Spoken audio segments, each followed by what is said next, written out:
Hello everyone, welcome to my channel. So guys, आज हम physical chemistry का Huckel theory of conjugated system bond and charge का जो topic है इसे कंप्लीट करेंगे। तो चलिए वीडियो को स्टार्ट करते हैं।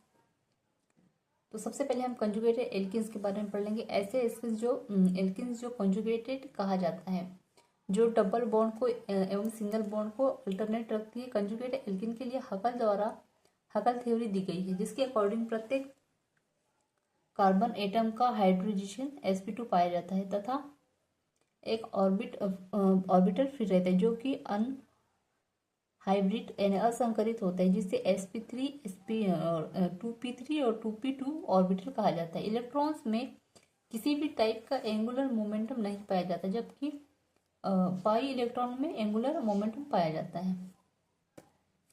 ठीक है, अब आगे देखते हैं। हगल थ्योरी के अकॉर्डिंग सिग्मा व पाई इलेक्ट्रॉन एक दूसरे के लंबवत पाए जाते हैं। इनके बीच किसी भी प्रकार का इंटरेक्शन नहीं पाया जाता। इनके वेव फंक्शन को जाई द्वारा डिनोट करते हैं, जिसके अकॉर्डिंग टोटल जाई सिग्मा व पाई ईएस का एडिशन करते हैं। तो हमें ये समीकरण प्राप्त होगा, जाई बराबर जाई सिग्मा प्लस जाई पाई। आगे देखेंगे, सेकंड नंबर में देखेंगे ऐसा कंजुगेट सिस्टम जिसमें n कार्बन एटम पाए जाते हैं तथा प्रत्येक कार्बन एटम के पास एक खाली पिकेन एटॉमिक ऑर्बिटल होता है, जिसमें कि पाई इलेक्ट्रॉन प्रेजेंट रहते हैं तथा ऑर्बिटल में मिक्सिंग हो जाती है। इसका समीकरण हमें निम्नानुसार प्राप्त हुआ है। आगे देखेंगे, एडिशन को प्रेजेंट करना है। यहाँ AI mixing coefficient and degree of overlap है। ठीक है, थर्ड नंबर पे है किसी ऑर्बिटल की एनर्जी कोफिशिएंट को कैलकुलेट करने के लिए स्केलर को अपनी स्केलर इक्वेशन दी, जिसके अनुसार जाई बराबर हमें ये समीकरण प्राप्त हुआ है। ठीक है, जहाँ पे क्या है, एनर्जी लेवल JI है, जो कि 1 से J तक है। अब आगे देखेंगे, आगे हम इसी से एक रिलेटेड टॉपिक है एप्लीकेशन ऑफ एथिलीन। तो उसी को मैं एक ही वीडियो पे आपको बता देती हूँ। ठीक है, इसके लिए मैं अलग से वीडियो नहीं बनाऊंगी, तो हम एक ही वीडियो पे इसे ऐड कर देंगे। एप्लीकेशन ऑफ एथिलीन जो होता है वो इस तरह से हमें डायग्राम शो हो रहा है। ठीक है, इसमें कह रहा है कि इफ फर्स्ट कार्बन C1 के लिए कोफिशिएंट A1 तथा दूसरे कार्बन के लिए कोफिशिएंट A2 तथा वेव फंक्शन जाई1 व दूसरे कार्बन के लिए जाई2 हो तो टोटल वेव फंक्शन निम्न होगा। ठीक है, तो हमें समीकरण नंबर क्या प्राप्त हो गया, समीकरण नंबर 1 प्राप्त हो गया, टोटल वेव फंक्शन है। ठीक है, फिर एस्क्यूलर इक्वेशन अप्लाई करने पर हमें समीकरण नंबर 2 प्राप्त हो जाएगा यहाँ पे। फिर दोनों कार्बन को सिमेट्रिकल मानने पर हमें समीकरण नंबर 3 प्राप्त हो जाएगा। ठीक है, अब क्या कह रहा है इसमें, इक्वेशन 3 को B से डिवाइड करने पर हमें क्या प्राप्त होगा, आगे देखेंगे। यहाँ पे देखिएगा, हमें ये जाई टी अपॉन बी होगा, समीकरण प्राप्त होगा। तो हमें इसे इस तरह से लिख सकते हैं। फिर इस समीकरण को हम देखिए, यहाँ पे जाई बराबर सेम उतार देंगे। ठीक है, और यहाँ पे जो है बी और यहाँ पे बी भी जो है इसको कट करके हम यहाँ पे इसके बदले में क्या लिख सकते हैं, हम 1 लिख सकते हैं। और यहाँ पे भी इसके बदले में हम क्या लिख सकते हैं, 1 लिख सकते हैं। उसी पे जैसा वैसा उतार देंगे। ठीक है, फिर हमें क्या होगा, यहाँ पे जो इसके बदले में हम x लिख सकते हैं। ठीक है, इसके बदले में हम x लिख सकते हैं, तो इसके बदले में क्या होगा, ये x प्राप्त हो गया और ये हमें समीकरण इस तरह से प्राप्त हो जाएगा। उसके बाद में फिर डबल डिग्रीनेट AD और BC बराबर 0, तो हमें इस तरह से समीकरण प्राप्त हो जाएगा। ठीक है, जाई बराबर x² - 1 बराबर 0 होगा और जाई बराबर हमें यहाँ पे x² बराबर 1 प्राप्त होगा।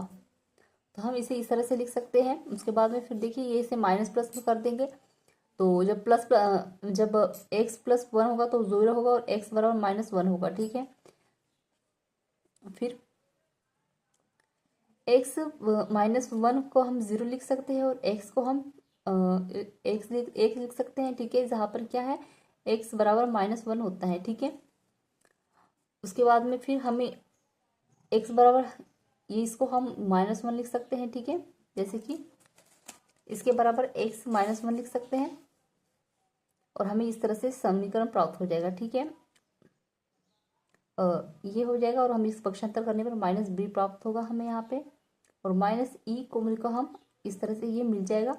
तो ये बॉन्डिंग हो जाएगा। और यहाँ पे देखिएगा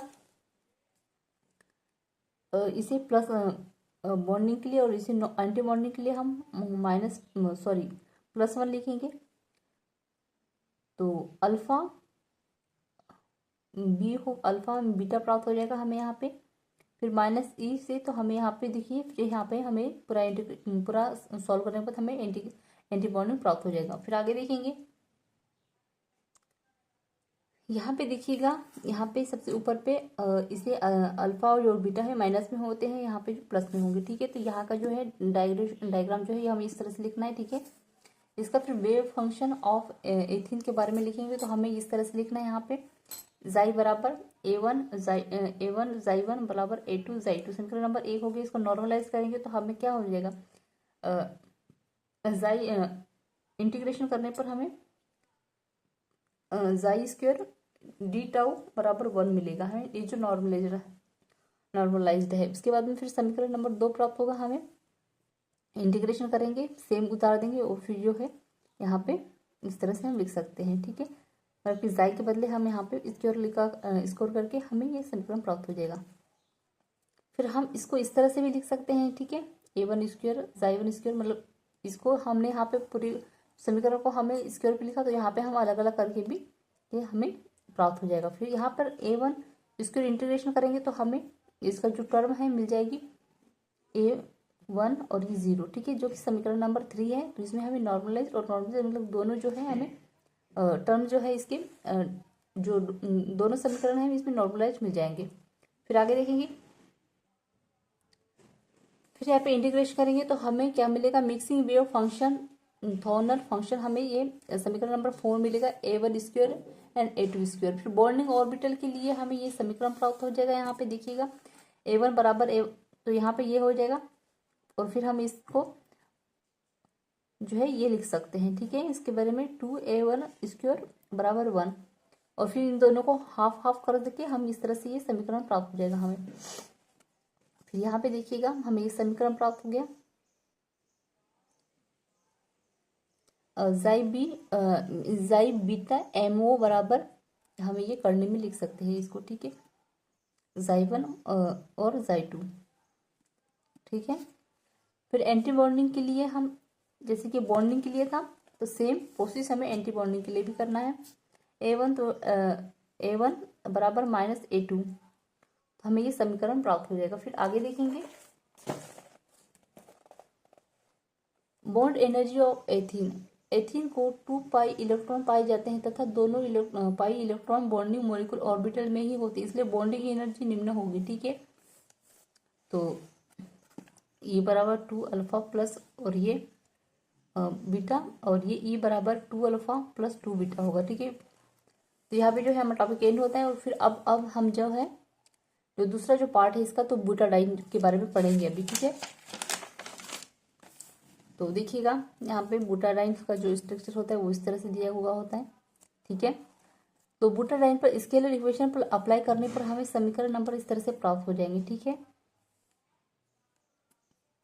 और हम इस समीकरण को, ये समीकरण नंबर 1 जो है हमारा जाई1 और ये जाई2। ठीक है, तो हमें दोनों इस तरह से प्राप्त हो जाएंगे।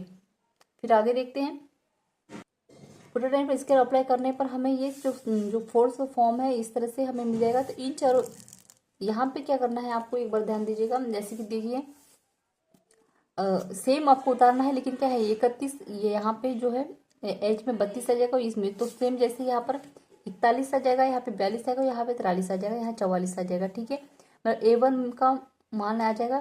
ठीक है, आपको बस ऐसे करना है जैसे कि A1 बराबर 31, A2 बराबर 32, A2 H और सेम जैसे कि वैसे आपको उतार देना है। ठीक है, जो फोर्थ इन चारों स्केलर इक्वेशन को हल करने पर हमें निम्न जो है प्राप्त होगी इस तरह से 4। ठीक है, यहाँ पे फिर A1 बराबर A2 और ये बराबर होगा 1। ठीक है, और फिर हम इसे जो है वेक्टर के फॉर्म में हम इस तरह से समीकरण नंबर हमें 5 प्राप्त होगा। फिर इक्वेशन 5 को B से डिवाइड करने पर हमें समीकरण ये प्राप्त होगा। ठीक है, और उसके बाद में हम इस समीकरण को मतलब कि इसके बदले में हम x लिख सकते हैं, तो ये हमें वेक्टर के फॉर्म में समीकरण नंबर 6/4 प्राप्त होगा। इक्वेशन 6 को सॉल्व करने पर एनर्जी की वैल्यू प्राप्त होती है जिसका मान बॉन्डिंग व एंटी बॉन्डिंग के लिए अलग अलग होता है। तो ठीक है, तो यहाँ पे देखिएगा, ये हमें इस तरह से आपको जो है एनर्जी लेवल को आपको लिख लेना है एग्जाम में। फिर बॉन्डिंग एनर्जी बुटाडाइन में 4 पाई इलेक्ट्रॉन पाए जाते हैं, इसमें 2 Zi1 और Zi1, इसलिए इसकी एनर्जी निम्न होगी। ठीक है, E t बराबर E1 प्लस E2, और हमें यहाँ पर ये जो है पूरा समीकरण प्राप्त हो जाएगा। E1 बराबर 4 अल्फा प्लस 4.4a6b। ठीक है, तो यहाँ पे जो है हमारा टॉपिक एंड होता है। काफी लेंथी वीडियो है लेकिन बहुत मोस्ट इंपोर्टेंट टॉपिक है गाइस, तो आपको अच्छे से कंप्लीट करके जाना है। सो आई होप आपको ये नोट्स जरूर पसंद आए हो। सो प्लीज चैनल को लाइक सब्सक्राइब कर दीजिएगा, बेल आइकन प्रेस कर दीजिएगा, कमेंट में जरूर बताएगा आपके नोट्स कैसे लगे। और अगर आपको एमएससी फर्स्ट सेम के नोट्स परचेस करने हैं तो उसके लिए आप मुझे व्हाट्सएप पे मैसेज कर सकते हैं। डिस्क्रिप्शन में मैं व्हाट्सएप नंबर शेयर कर दिया करती हूँ। ठीक है, थैंक यू।